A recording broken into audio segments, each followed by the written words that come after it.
con gran cariño al auditorio de Telefórmula, que en estos momentos se enlaza con los trabajos de esta emisión. Agradezco que nos sigan a través de la radio y, por supuesto, plataformas de Internet.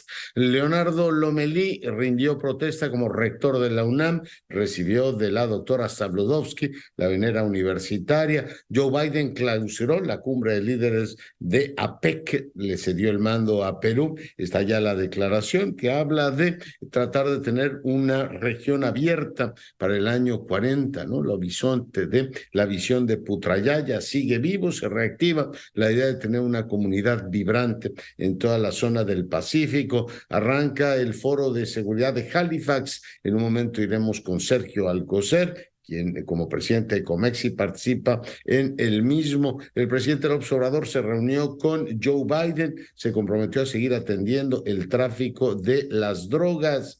Le comento en más temas que hoy se casó Claudia Sheinbaum con Jesús María Tarriba. Les deseamos toda clase de felicidad, toda clase de bendiciones. La Consejería Jurídica de Presidencia no quiere que sea Javier Lainez el ministro que lleve el tema de la acción de inconstitucionalidad por la extinción de fideicomisos.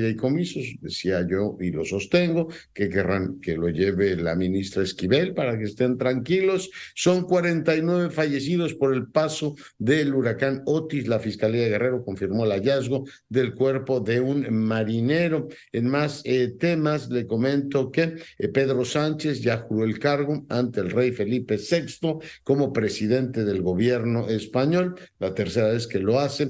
Y bueno, hay protestas en las calles por la decisión de avanzar en la amnistía. Israel bombardeó un campo de refugiados en Gaza. Se reportan 80 personas muertas. En otros temas, el fiscal del Tribunal Penal Internacional informó que ha recibido solicitud de 5 países para investigar la situación en territorios palestinos por presuntos crímenes de guerra. Aquí en México, pues el Consejo de la Judicatura emite un documento en el cual dice que solo los jueces están facultados para pedir intervenciones telefónicas. Así es que la Fiscalía Capitalina, que sigue con el problema de explicar para qué utilizaba estos mecanismos de espionaje, sigue, bueno, pues en plena picota, ¿no? Dentro de una polémica fuerte, pero los jueces son los únicos facultados para decir intervenga este teléfono cuando la autoridad justifica que es no una persecución política, sino verdaderamente una acción fundada. La seguridad está en juego. Me permite que hagamos una breve pausa.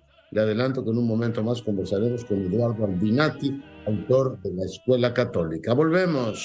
La información. Hoy publicó el INEGI un censo nacional de seguridad pública con datos de la Guardia Nacional que para todos quienes siguen, yo sé que la audiencia de este programa es tremendamente analítica y por eso le paso estos datos que permiten, digo, más allá de sombrerazos, gritos o cuestiones de tipo general, incluso identitarias, ¿no? De creer a pie juntillas una cosa u otra, analizar los datos. Es muy interesante ver que al cierre del 22 había 104,000 personas adscritas a la Guardia Nacional. Durante el 22, la Guardia Nacional realizó 90,000 puestas a disposición de objetos y solamente 2,814, o sea, 100,000 policías en un país donde, pues, me dirá usted la cantidad de delitos que se cometen, solamente 2,814 personas puestas a disposición. ¿No le parece que entre 100,000 y 2,814 es muy poco? Además, fíjese usted el dato que da el INEGI y ayúdeme a analizar y bueno, pues por supuesto escríbame a las redes sociales. Las puestas a disposición de los objetos aumentaron 700%. Bueno, están decomisando cosas, lo cual es tranquilizador, mientras que la puesta a disposición de personas disminuyó casi un 60%.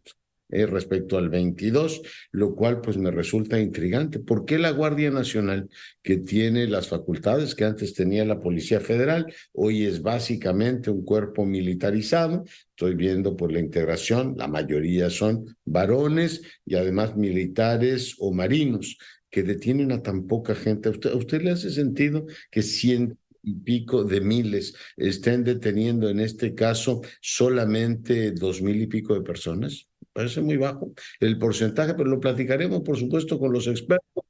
Este es el audio que el día de hoy el rector de la universidad presentó al jurar el cargo precisamente como rector, una defensa muy sentida de la autonomía. Leonardo Lomelí. Asumo la rectoría en una época de constantes cambios y de grandes retos.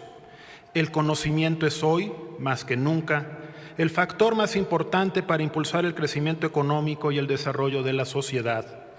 Sin embargo, el malestar con la forma en la que se ha gestionado la globalización económica en las últimas décadas y sus costos sociales también han generado un cuestionamiento a la ciencia y un desencanto con la política, que se traduce en actitudes extremistas que cuestionan no solamente lo que está mal, sino avances científicos innegables que es preciso reconocer y aquilatar en su justa dimensión.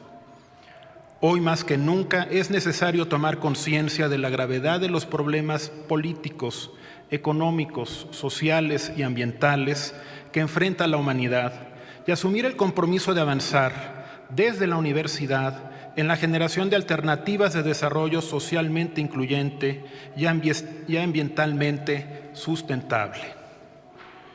Ante un entorno desafiante, la Universidad Nacional refrenda su convicción de que la educación es el instrumento más poderoso para transformar a la sociedad. La Universidad de México, además de nacional, es autónoma.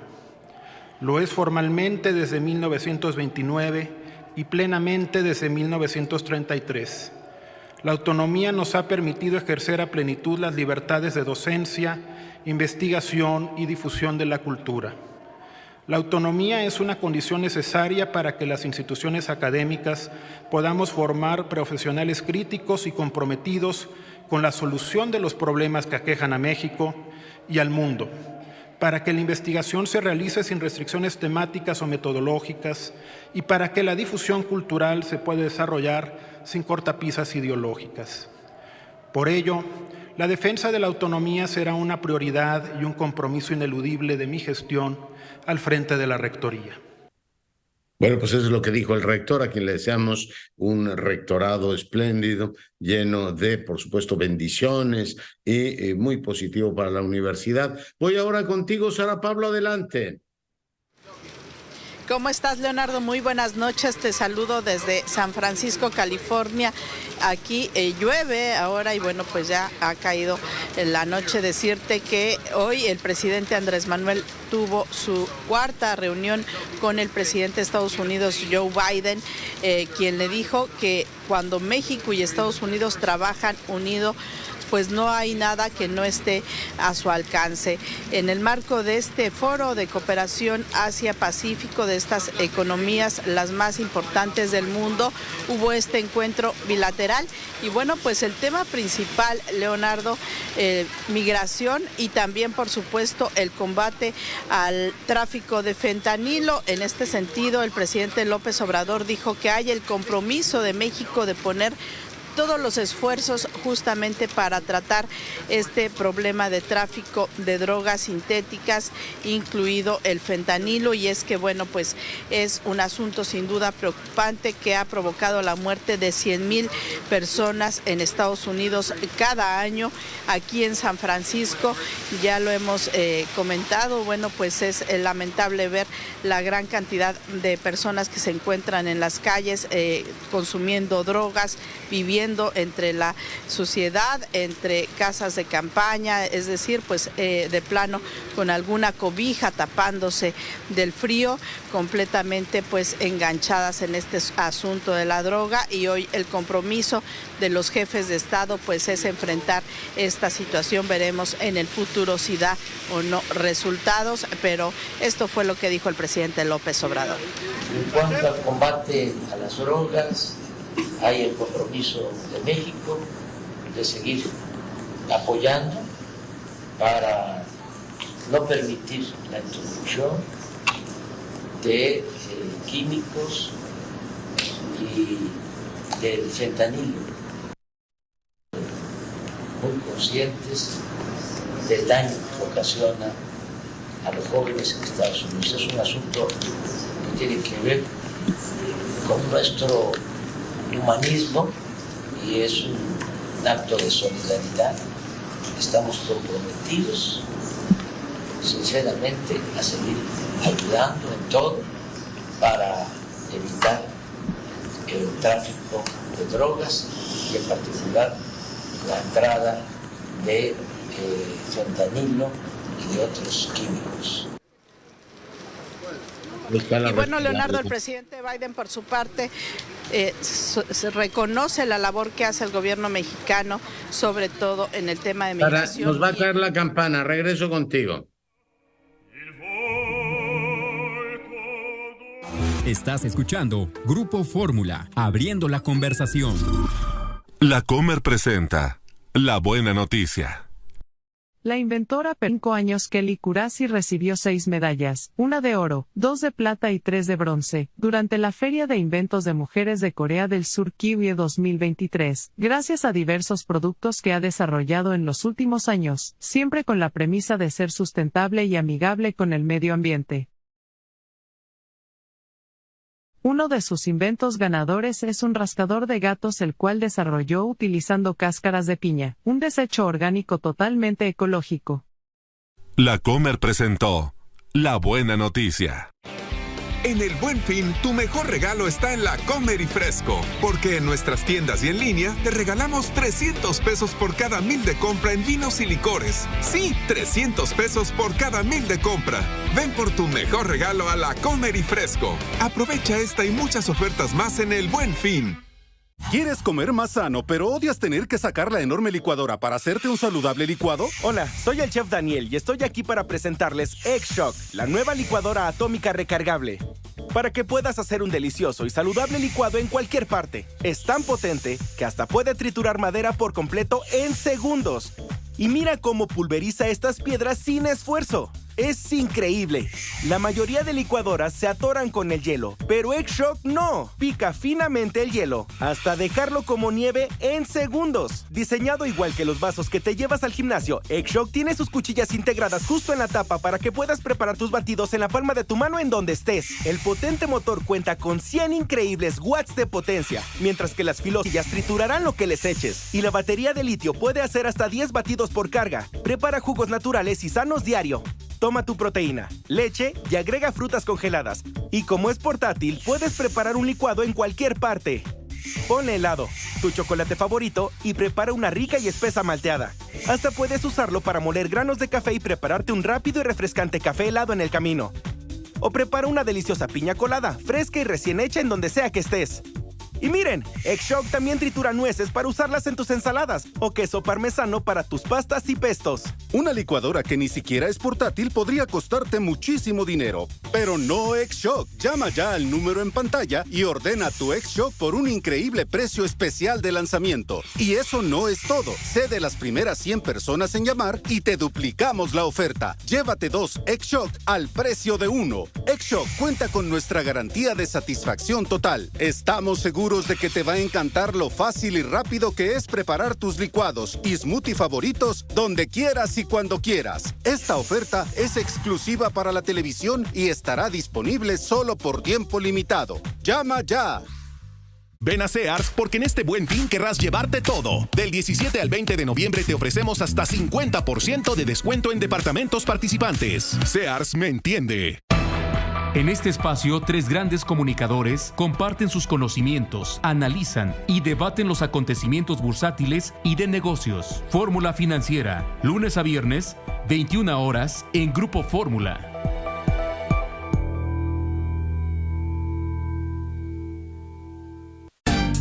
Itinerario México. El Tajín es una zona arqueológica que se localiza a 18 kilómetros al sureste de Poza Rica, cerca de Papantla. Fue la capital del Imperio Totonaca entre los años 800 y 1150, la cual dominó el territorio entre las cuencas de los ríos de Tecolutla y Cazones. Según varios arqueólogos, el Tajín fue contemporánea con Teotihuacán, Monte Albán y Palenque. Esta zona arqueológica se encuentran un gran número de juegos de pelota, los cuales están repartidos en varias partes de la zona. Uno de sus destinos principales y conocido internacionalmente es la Pirámide de los Nichos, la cual debe su nombre a los más de 360 huecos rectangulares distribuidos de forma magnífica por sus 7 escalones alrededor de la pirámide. Asimismo, en la explanada podrás observar la danza de los voladores de Papantla, un pueblo que se encuentra a pocos kilómetros de este lugar. El nombre de esta ciudad ha recibido diferentes significados. Sin embargo, el más conocido es que Tajín era un dios del pueblo totonaca y también significa ciudad del trueno. El Tajín es una de las principales zonas arqueológicas de México, considerada por la UNESCO como Patrimonio Cultural de la Humanidad, el cual puedes visitar y dejarte sorprender por las maravillas que encontrarás de nuestros antepasados que residían en Veracruz.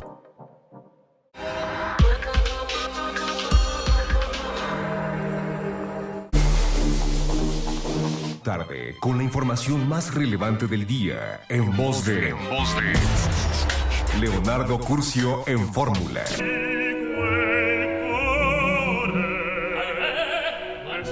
Regresamos a San Francisco. Sara Pablo, adelante. El presidente de Estados Unidos, Joe Biden, hoy tuvo palabras de agradecimiento para el presidente López Obrador, por un lado por esta colaboración para el combate al tráfico de fentanilo, pero también el presidente Biden pues agradece lo que ha hecho el gobierno de México en materia migratoria, sobre todo con las medidas de contención, según dijo la Casa Blanca. Posteriormente pudimos entrar al arranque de lo que fue esta reunión bilateral de 1 hora y así el presidente Biden agradeció. Hemos visto nuestra cooperación para abordar niveles históricos de migración y quiero agradecerle a usted, señor presidente, y a su equipo, lo digo en serio, por la cooperación y su liderazgo al asumir este desafío. Sé que no es fácil. Juntos estamos adoptando un enfoque equilibrado que se encuentra en el centro de la Declaración de Los Ángeles sobre migración y protección, y nosotros y otras 19 naciones hemos firmado este acuerdo. Por lo tanto, incluye hacer cumplir nuestras fronteras, aumentar las repatriaciones y abrir una cantidad histórica de vías legales para los migrantes. No puedo tener un mejor socio que tú, le dijo Joe Biden al presidente López Obrador, quien ya vuela de regreso a México. Leonardo. Mucho el reporte. Muy buenas noches. Buenas noches. Bueno, pues ahí lo tiene, muchas expresiones de afecto entre los dos presidentes. Y cambio de costa de San Francisco, me voy hasta el otro lado, a Halifax, donde, como le había adelantado, me voy a enlazar con el doctor Sergio Alcocer. Él preside Comexi y participa en esta reunión. No me acuerdo en qué número van de esta reunión, este foro sobre seguridad tan influyente. Presidente Alcocer, ¿cómo estás? Buenas noches. Buenas noches, doctor. Qué gusto saludarte. Estoy aquí en Halifax, efectivamente, en la costa atlántica de Canadá, en la número 15, la reunión número 15 del Foro Internacional o de Seguridad Internacional de Halifax. Y antes de conversar contigo, primero quiero felicitarte por la Orden del Mérito que te entregó la República Italiana, que pues, es un orgullo, por supuesto, para ti en lo personal, pero para tus amigos también, pues. Te lo agradezco mucho, presidente. ¿Cuáles son los temas que van a abordar ahí en Halifax? Supongo que el viento de San Francisco será motivo de reflexión. Esta distensión que se ha dado entre Xi Jinping y Joe Biden, amén de todo este tono que Joe Biden ha dado no solamente con su socio, con su socio mexicano, con otros integrantes de APEC. En fin, ¿cuáles son los temas, presidente? Mira, la reunión empezó el día de hoy, al mediodía. Mañana tendremos todo el día completo de reuniones y mediodía el domingo. Básicamente la reunión gira alrededor del conflicto entre Rusia y Ucrania y los, digamos, colaterales que tiene este conflicto en cuanto a la implicación de la participación de China, de Irán, de Corea del Norte en otros conflictos. Claramente en el caso de Irán, frente al conflicto que estamos viviendo entre Israel y Hamas. Y en el caso de la guerra de Rusia y Ucrania, sirva, o la discusión es cómo puede servir de ejemplo el apoyo que debe de recibir Ucrania para evitar conflictos en otras partes del mundo. Señaladamente se ha tocado el tema de Taiwán, que tiene que ver efectivamente con la distensión entre entre Estados Unidos y China, en donde, bueno, pues la posición que se ha planteado aquí es la necesidad de tener una posición fuerte del lado de Taiwán, desde el punto de vista de que sea suficientemente caro para el gobierno de China el poder invadir o el poder unificar a Taiwán con China, pero que sea muy barato, muy sencillo el no hacerlo. Hemos escuchado el día de hoy diferentes manifestaciones de líderes de sociedad civil. Perdí el contacto con Sergio Alcocer. En un momento más lo restauraremos y, por supuesto, escucharemos el resto de su comentario. Le platicaba que, bueno, pues este foro de Halifax tiene ya una larga tradición, discute los temas de seguridad. ¿Ya tengo nuevamente a Sergio? ¿No? Bueno, me indican cuando lo tengamos nuevamente al presidente de Comexim. Le adelanto. Sergio, adelante. Sí, gracias. Te comentaba que también hemos escuchado el día de hoy manifestaciones de la sociedad civil de Irán, en donde nos han referido la situación en la que se encuentra Irán, particularmente el interés de grupos de feministas que han venido luchando por mantener sus recursos, los derechos o vigilar por sus derechos en Irán. Y el día de mañana tenemos pues una serie de reuniones alrededor de lo que está sucediendo en Israel, lo que está sucediendo en el Pacífico y la relación con India, así como también los retos que tenemos en el ámbito de la alimentación a nivel internacional. Y más tarde, pues me tocará a mí en lo personal participar en una discusión sobre la importancia del tráfico transnacional, el crimen transnacional, junto con otros colegas. Debo decir que estamos invitados cerca de 350 personas provenientes de diferentes partes del mundo, del orden de una tercera, cuarta parte son militares que provienen, obviamente, de Estados Unidos, de Canadá, de las Fuerzas Armadas europeas, asiáticas, y los demás pues provenimos del sector civil, de los centros de pensamiento estratégico, think tanks, de universidades, de la política, congresistas, parlamentarios de diferentes países. Pues interesantísimo. Oye, en un minuto se vio, supongo que con tranquilidad, estos nuevos aires de distensión entre Estados Unidos y China, ¿no? Sí, efectivamente, veremos cuáles son los resultados que tiene de esta conversación entre los dos presidentes. Creo que son muy buenas noticias en el ámbito de la cooperación, sobre todo relacionado con el fentanilo, que naturalmente nos implica a nosotros, así como también los acuerdos en materia de no utilizar la inteligencia artificial para fines de armas autónomas, que era una preocupación importante porque puede perderse el control en cualquier momento. Entonces creo que son medidas importantes, relevantes, y habrá que ver pues cómo se traslada esto en otros ámbitos, en esta relación tan transaccional que tiene China con Rusia, que tiene China con otros países, como es el caso que puede tener de Irán, y bueno, pues ver cómo se compone en un ámbito geopolítico tan complejo y tan cambiante, como se mencionaba el día de hoy, es probablemente el cambio geopolítico más relevante en los últimos 75 años. Sergio, pues muchas gracias por el enlace. Buenas noches. Pausa, volvemos. Bueno, y seguimos con la información. Fíjese que hace algunos años, en los años 70, Italia y la sociedad romana en particular se vio conmovida por un crimen, el crimen del Circeo, del Circeo, que pues hizo una serie de reflexiones sobre la naturaleza de la sociedad, una sociedad acomodada italiana, y el periodista y gran escritor Edoardo Albinati ha tenido, además protagonista, él estuvo en esa misma escuela, en ese instituto, ha recuperado ese crimen del Circeo como centro dramático de su novela. Y en torno a ella construye un relato sociológico, vivencial, sumamente interesante, el tipo de sociedad que pudo haber engendrado ese tipo de comportamientos. Edoardo Albinati, bienvenido. Gracias. Buenas noches a todos. Tu novela, déjame empezar preguntándote, ¿es una novela o es un recurso sociológico y también de recuerdo que tiene algo de lenitivo y algo de explicativo, Albinati? Ma il mio libro è un libro ibrido. Diciamo che viene chiamato romanzo per una convenzione letteraria, Mi libro es híbrido. Digamos que es clasificado como novela por una convención literaria. Yo he mezclado recuerdos, invenciones y algunos otros elementos, algunos verdaderos, otros inventados. Y todo esto porque esa historia inicial del crimen del Circeo del 1975 tenía que ver conmigo. He recogido de manera sumaria esa historia porque para mí lo más importante era contar la vida en torno a la educación, a la escuela que yo conocía bien, porque fui alumno de ese instituto. A la scuola, quindi la scuola, le famiglie, l'educazione, che io conoscevo bene perché è stata anche la mia.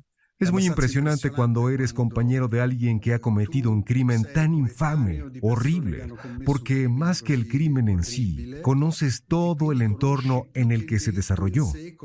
Por tanto, sí es una construcción novelesca en torno a un hecho real. En torno a un fatto reale. Una sociedad que en principio lo tenía todo, una sociedad romana acomodada, todos hijos, de papá, ubicándose en un entorno no ideal, pero sí una sociedad que lo tenía todo y sin embargo albergaba. A mí me parece muy interesante la forma en que abordas el diálogo entre los seres humanos normales y el mal, ¿no? El diálogo con el profesor Gólgota y el dilema que todos los estudiantes en ese momento tienen. Pero el centro explicativo de tu novela es qué está dispuesto a hacer un joven con tal de pertenecer al círculo, ¿no? ¿Cuáles son las fronteras que puede crecer, Albinati? Ma è proprio la parola giusta, è appartenere, quella che tu hai usato. Io sento profondamente. En efecto, la palabra correcta es pertenecer, que tú acabas de utilizar. Yo siento que pertenezco a un grupo cuando era un muchacho, pero también ahora formar parte de una clase media de la pequeña burguesía, tener un tipo de educación, en ese caso católica, que no es, sin embargo, el elemento más importante. Lo más relevante es que era una escuela masculina, solo de hombres. Por tanto, el elemento femenino era desconocido y deseado por algunos de nosotros, y por otros era despreciado, relegado y temido. E come questa stessa identica educazione, modello di vita borghese, benestante, non di grandi ricchi, ma di persone di classe, Por tanto, el tema era entender cómo este modelo de vida pequeñas, familias no millonarias, pero bien situadas, podía llevar a algunos a cometer un crimen así. De la violenza di genere, del fatto che questi 3 ragazzi sequestrino 2 ragazze, tanto por la violencia de género, de 3 muchachos que secuestran a 2 muchachas, una de ellas menor de edad. Todos ellos muy jóvenes las secuestran, las llevan a una casa cerca del mar y ahí comienzan 2 días y medio de violencia, de sevicia, de violaciones y al final las matan. Y que todo esto ocurra en el mismo ambiente de ese grupo social. Alla fine di omicidio. E che tutto questo avvenga nello stesso identico ambiente che poi albergava invece quel tipo di vita tranquilla. Que tenía una vida tranquila, que recuerdan, déjame decirte, después de haber visto la película Roma de Cuarón, a ese barrio, el equivalente, digamos, romano de la Roma. Al cubo, Roma del 75, ¿sí? Porque el delito contra las mujeres empezó a ser considerado un delito en contra de las personas, porque hasta entonces había sido considerado un delito contra el pudor en Italia. Las violaciones hasta entonces se consideraban así, no contra las víctimas. Ese evento cambió la historia de Italia. Pero de esto, yo a los 19 años, cuando todo esto aconteció, no me percataba. Y por eso te lo cuento. Esa es la razón por la que escribí el libro. Nel 2005, quando quella storia era morta e sepolta per me. 30 años después, cuando esa historia estaba muerta y enterrada en mi memoria en 2005, uno de estos asesinos que había recobrado su libertad después de purgar su pena, volvió a matar a 2 mujeres, una madre y su hija adolescente. Es como esta fórmula que usan algunos historiadores del pasado, que no pasa, se convirtiera en realidad. Y entonces pensé que era el momento de contar, no del delito, porque el delito ocupa 12 páginas en el libro, sino de todo el entorno en que se generó y que sigue allí. Un tema che attraversa tutta la storia umana e non si è esaurito neanche nei paesi cosiddetti civilizzati. La violencia de género no se ha resuelto, ni siquiera en los países llamados civilizados, desarrollados. Mi aportación entonces era relatar los hechos desde mi punto de vista, mi masculinidad, mi pertenencia a ese género. ¿Qué significa la relación con las mujeres? Con il genere femminile. A un certo punto tu dici che essere maschio è una malattia inguaribile. A un certo punto della novela dices que ser hombre, varón, es una enfermedad que no se cura, Eduardo. Esa es la frase que más veces se ha repetido, proclamado y difundido. Essere maschi voglia dire essere coraggiosi. Nacer hombre es una enfermedad incurable, en el sentido de que ser hombre significa ser valeroso, firme, animoso, potente, viril, cuando en realidad la cura para ese mal es comprender que los hombres no son siempre potentes, viriles y animosos, no son el prototipo de John Wayne o de Steve McQueen. Incrocio tra John Wayne, Steve McQueen. La masculinidad tóxica che si chiama. Esatto. La mascolinità diventa tossica nel momento in cui si pretende che gli uomini... La masculinidad se convierte en tóxica en el momento en el que se pretende que los hombres sean hombres. No sé cómo lo digan en español, ser hombres. Hombrecito, diciamo. Esatto. Allora forse, ecco, questa potrebbe essere l'antidoto.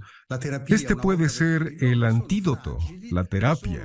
Los hombres también son frágiles, son sentimentales aun cuando no deban mostrarlo. Tienen necesidad de intimidad, de ternura, tanto o más que las mujeres. También un poco de civilización. Hoy los liceos son mixtos en Italia, que puedan convivir jóvenes hombres con jóvenes mujeres, siempre es algo positivo, Eduardo. È sicuramente positivo. Io i miei figli li ho mandati in una scuola mixta. Es seguro que es positivo. Yo a mis hijos los mandé a una escuela mixta. Yo viví esa segregación que me marcó. Al contrario, diciamo, di quelli che hanno usato violenza, forse ho anche troppo idealizzato il modello femminile.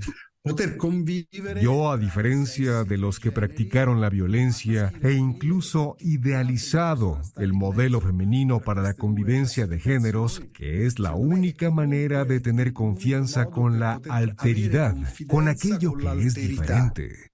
Cioè, con ciò che è diverso da te. Verso una sociedad que lo negaba todo. Se habla de adolescencia, de conciencia, de la sexualidad que estaba en todas partes. Estaba también en los padres, particularmente interesante. Resulta la madre de Pic, pero también el padre de Arbus, un personaje notable, Albinati.